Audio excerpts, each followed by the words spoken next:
What is doing the right thing? In this video, we talk about moral courage.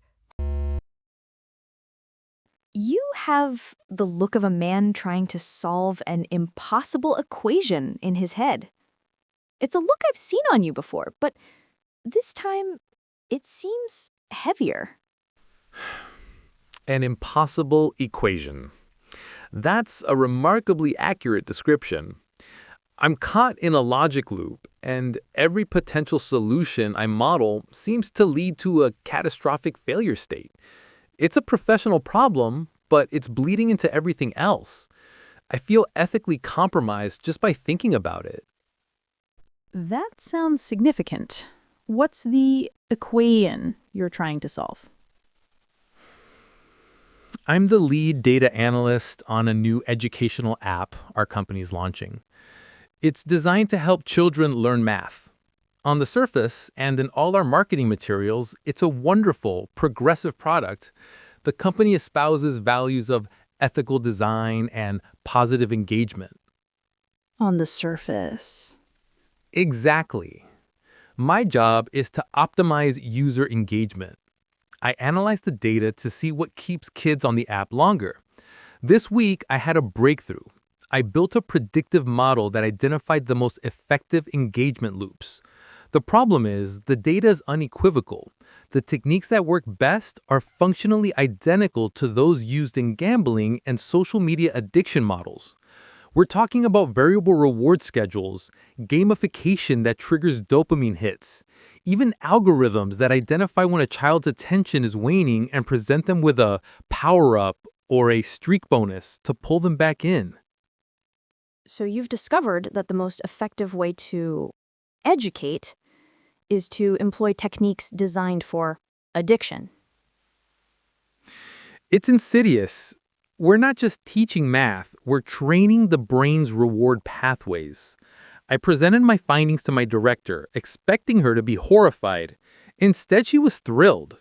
She called it groundbreaking and wants to double down on it, to A/B test for even more compulsive loops.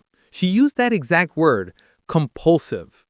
It's all framed in the neutral, sterile language of metrics like time on device, session duration, retention rates. But I know what we're actually measuring. And now you're complicit. You built the model that laid this all bare. That's the core of it. I feel a profound sense of complicity. I followed the logic of my job, and it led me to an ethically bankrupt conclusion. And the intermediate level strategies we've discussed before, gathering allies, reframing the argument in business terms, they feel utterly insufficient here. This isn't a single bad decision by one manager. This is the entire operational logic of the company. The problem isn't a bug, it's the core feature. You're right. This transcends a simple ethical dilemma. This is a systemic issue. The tools of individual moral courage often feel inadequate when confronting a deeply embedded organizational culture. What you're experiencing is a phenomenon academics call moral muteness. Moral muteness? I haven't heard that term. It's a state where people, especially in a corporate context, feel unable to use ethical or moral language to discuss their work. They see a problem, they feel the moral conflict you're feeling, but they don't have the vocabulary or the permission structure to voice it. So instead, they rationalize. They use euphemisms like user engagement, or they remain silent. The organization, often unintentionally, creates a culture where ethical concerns are seen as naive, emotional, or simply not relevant to the business case. That is precisely it. If I were to walk into my director's office and say, I believe what we are doing is morally wrong, I would be looked at as if I had sprouted a second head. It's simply not a language that's spoken. The conversation is entirely about KPIs, growth, and market share. My moral compass is incompatible with the company's operating system. And this leads to another challenging realization, the limitation of individual virtue ethics in a systemic context. The classic idea of moral courage is often framed as a heroic individual standing up against a clear evil. But what if the evil isn't a person, but a process, a system designed to optimize for a single metric, thoughtlessly and relentlessly? Your individual virtue feels powerless against a distributed, amoral system. Exactly. I can be the most virtuous person in the world, but I'm just a cog in a machine. If I refuse to do the work, they'll just fire me and hire another data scientist who is less scrupulous. My heroic stand would achieve nothing but my own unemployment. This is a classic organizational dilemma, and there's a powerful framework for thinking about it, developed by the economist Albert O. Hirschman. He called it exit, voice, and loyalty. He argued that when an individual in an organization is faced with a decline in standards or an ethical breach, they have three primary choices. Okay, what are they? First, there is exit. You decide the organization is irredeemable and you leave. You quit your job on principle. This is a powerful statement, but as you said, the organization simply replaces you, and you lose any ability to influence change from within. That's my martyr option.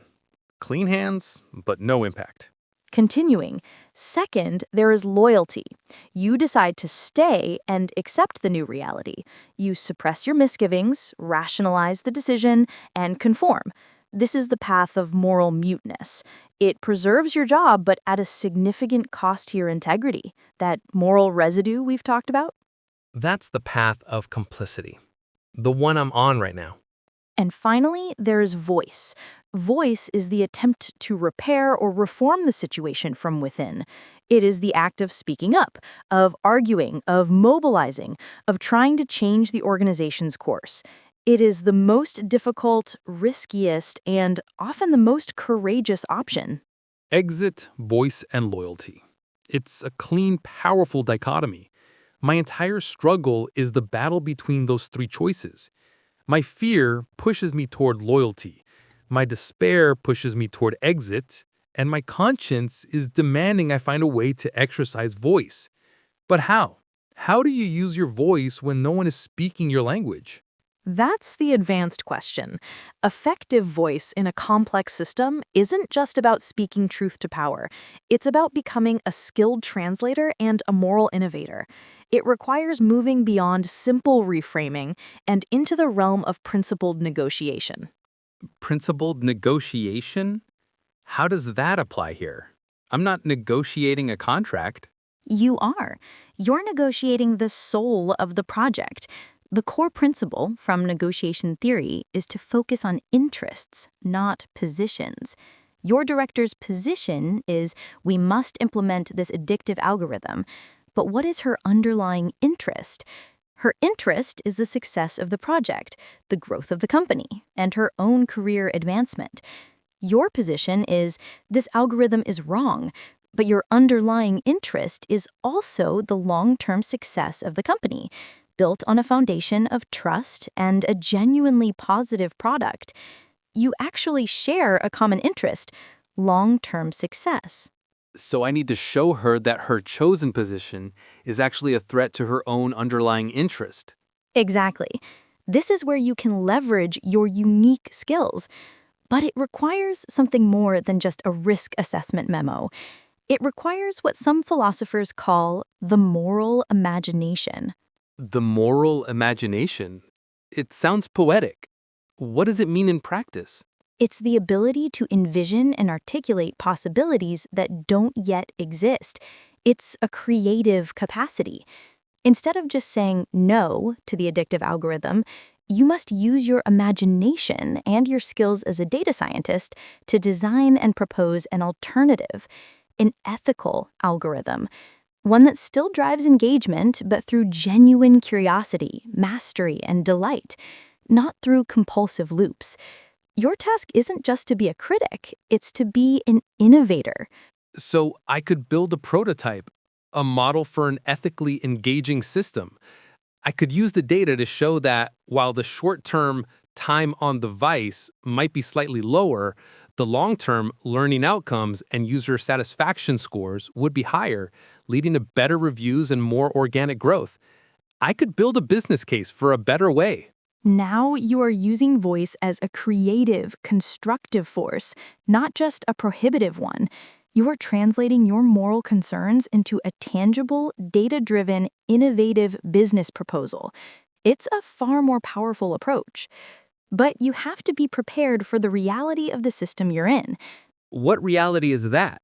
The reality that the people you're talking to might not be malicious, but simply thoughtless. This brings us to a very profound concept from the philosopher Hannah Arendt, the banality of evil. The banality of evil. I know the phrase. She used it to describe Adolf Eichmann, the Nazi logistician. That seems a bit extreme for a discussion about a tech company. Is it? Arendt's shocking insight was that Eichmann was not a diabolical monster. He was a bland, unimaginative bureaucrat. His evil was not born of malice, but of a complete and utter thoughtlessness. He was just doing his job. He spoke in cliches and office jargon, completely insulated from the horrific human reality of his actions. He abdicated his moral responsibility to the process, to the system. We're just optimizing for retention. Let's double down on what the data tells us. It's not personal, it's just business. It's the same language, the same thoughtlessness. It is the same abdication of critical thought. Your director is likely not a bad person. She is a product of a system that rewards a certain kind of thoughtlessness. Your challenge, then, is not to fight a monster, but to reintroduce thought into a thoughtless process. Your data-driven proposal for an ethical alternative is an act of rebellion against this banality. It is an attempt to force your director and your team to think about the real-world consequences of their abstract metrics. This is the real weight of it, then. I'm not fighting a person. I'm fighting a way of thinking, a culture of thought-terminating cliches. And what if I try this? What if I build the model, make the case, and they just don't care? What if they say, thank you for the analysis, Liam, but we're sticking with the more profitable model? What if voice fails? That is the ultimate test. And this is where moral courage transitions from a strategic skill back into a personal, philosophical virtue.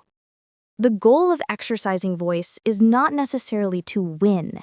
The outcome is, to a large degree, outside of your control. The true goal is to act in a way that allows you to live with yourself. It's about preserving your own integrity. You cannot control their decision, but you have absolute control over your choice to speak up, to present an alternative, and to refuse to be a thoughtless cog in the machine. So, the final success metric isn't whether the company changes, but whether I acted in a way that my conscience can respect. Ancient Stoics would say that is the only metric that truly matters. And if voice fails, then you are left with exit or loyalty. But if you have exercised voice skillfully and courageously, your decision will be made with clarity, not with the gnawing regret of silence. If you choose to leave, you will leave knowing you did everything you could. If you choose to stay, you do so with a clear understanding of the compromises you are making. Taking a final, deep breath, a look of resolve replacing the anxiety on his face. Okay, I have a plan. It's not a simple one, and it might not work, but it's a plan I can respect. I'm going to spend the next week building a simulation, a model of my ethical algorithm. I'll prepare a full presentation that makes a compelling business case for it, grounded in long-term brand trust and user well-being. I will present it not as a complaint, but as an opportunity, an innovation. I will exercise my voice. And what if they say no? Meeting her gaze, his voice steady. Then I'll have another, much harder decision to make. But I'll make it as a thoughtful participant, not a silent bystander.